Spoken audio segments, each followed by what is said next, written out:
Analysis करने वाले हैं वो है आरटीएन पावर या फुल फॉर्म में कह सकते हैं रतन इंडिया पावर। तो आरटीएन पावर या रतन इंडिया पावर का शेयर पिछले ट्रेडिंग सेशन में 3 रुपये 30 पैसे पे ट्रेड कर रहा था ये।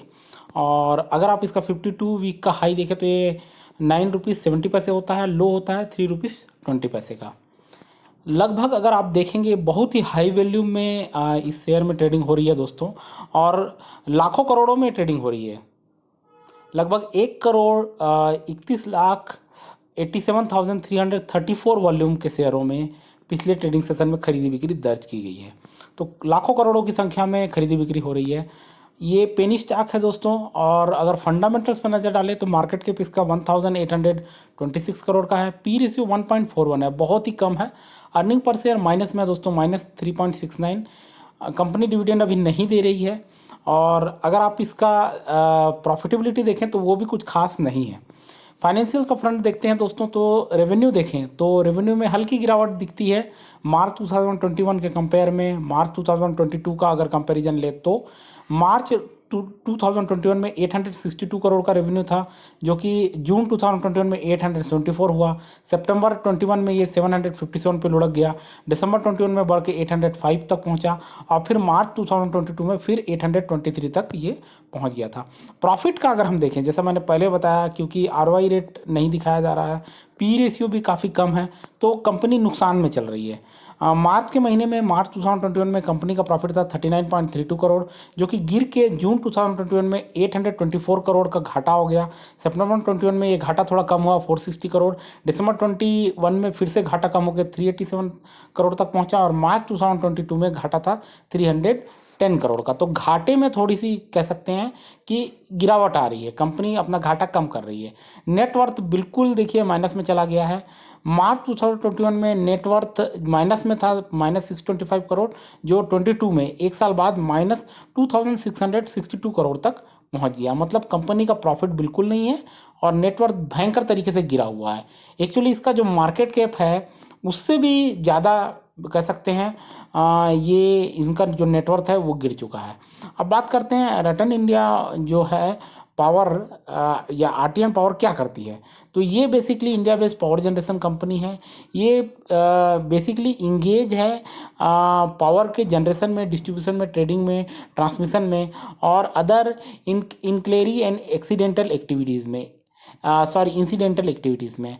तो कंपनी के थर्मल पावर के प्रोजेक्ट्स हैं, ये अमरावती में है, नासिक में है, और ये कोल बेस इनका थर्मल पावर प्लांट है, वो भी ये रखते हैं। तो इन सब के जरिए ये जो है बिजली का उत्पादन करते हैं और ये इसकी सप्लाई करते हैं। बेसिकली महाराष्ट्र में इनकी काफ़ी सप्लाई होती है। इनकी जो कह सकते हैं कि जो पावर का जो जनरेशन ये जो कर रहे हैं, ये पावर जनरेशन इनके आय का मुख्य स्रोत है और इसी पे ये बेस्ड है, इसी पे इनका जो व्यापार है वो मुख्यतः निर्भर करता है। 2007 में इसकी स्थापना हुई थी दोस्तों। और शेयर होल्डिंग का पैटर्न आप देखेंगे तो प्रोमोटर्स का 44% शेयर है, रिटेल और अदर्स के पास 42.31%, डोमेस्टिक इंस्टीट्यूशंस के पास 13.42% और फॉरेन इंस्टीट्यूशंस के पास मात्र 0.21% शेयर हैं। तो अभी देखिए इस शेयर में क्या हो सकता है, इसके लिए कोई रिकमेंडेशन तो मैं देखिए ये बोलना चाहूँगा दोस्तों, 3 रुपये 30 पैसे पे ये ट्रेड कर रहा है। इसका 52 वीक का अगर आप लो देखें तो ये 3 रुपये 20 पैसे है।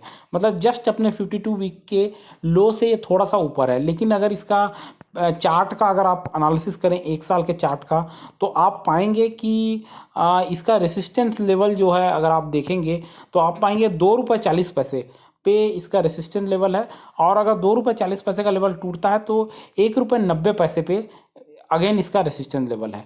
तो अगर आप बाय करना चाह रहे हैं तो मेरे ख्याल से 1 रुपीज़ 90 पैसे या उसके आसपास, 2 रुपये के आसपास में खरीदना अच्छा रहेगा, सेफ रहेगा, क्योंकि वहाँ से चांसेस है कि ये 1 रुपये तक बढ़ेगा और वहाँ पर आप अपना प्रॉफिट बुक करके निकल सकते हैं। तो अभी 3 रुपये 30 पैसे पे खरीदारी की राय बिल्कुल नहीं है, और गिर सकता है शेयर और गिरेगा, ऐसी पूरी संभावना है। खरीदना चाहते हैं तो 2 रुपये 1 रुपीज़ 90 पैसे के आसपास आप ले सकते हैं, और उसमें भी आपको काफ़ी संभल के लेना है, मार्केट देख के लेना है, सिचुएशन देख के लेना है और तब आपको फिर 1 रुपये का प्रॉफिट लेके ज़्यादा से ज़्यादा निकल जाना है। उससे ज़्यादा का लालच करेंगे फिर से शेयर गिरने लगेगा और भयंकर रूप से शायद ये काफ़ी नीचे तक चला जाए।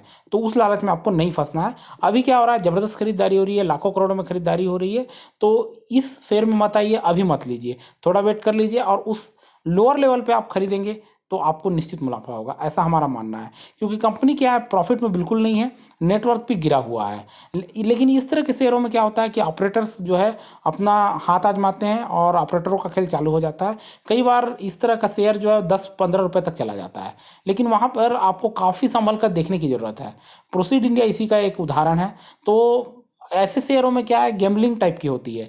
तो अगर आप भाग्य के धनी हैं तो आप बहुत कमा लेंगे, आपको 2 से 3 हज़ार गुना रिटर्न मिल जाएगा। लेकिन अगर आपकी किस्मत मारी गई है तो उतना ही नुकसान भी हो सकता है। तो ये सब चीज़ें देखते हुए आपको ऐसे शेयर में ट्रेडिंग करनी चाहिए। तो हमारा रिकमेंडेशन अभी बाय का नहीं है, लेकिन आप जो मैंने लेवल बताया उस लेवल के आसपास थोड़ा सा ऊपर नीचे आप बाय कर सकते हैं और सेफर साइड में आप निकल सकते हैं। 1 रुपये का फ़ायदा लेके 80 पैसा, 1 रुपये का फ़ायदा लेके निकल सकते हैं। 50 पैसा भी काफ़ी होगा, क्योंकि छोटा स्टॉक है, ज़्यादा शेयर मिलेंगे, आप ठीक ठाक मुनाफा लेके निकल सकते हैं। तो इसी तरीके से मेरे चैनल देखते रहे दोस्तों, पसंद आए तो सब्सक्राइब करना ना भूलें। थैंक यू, धन्यवाद।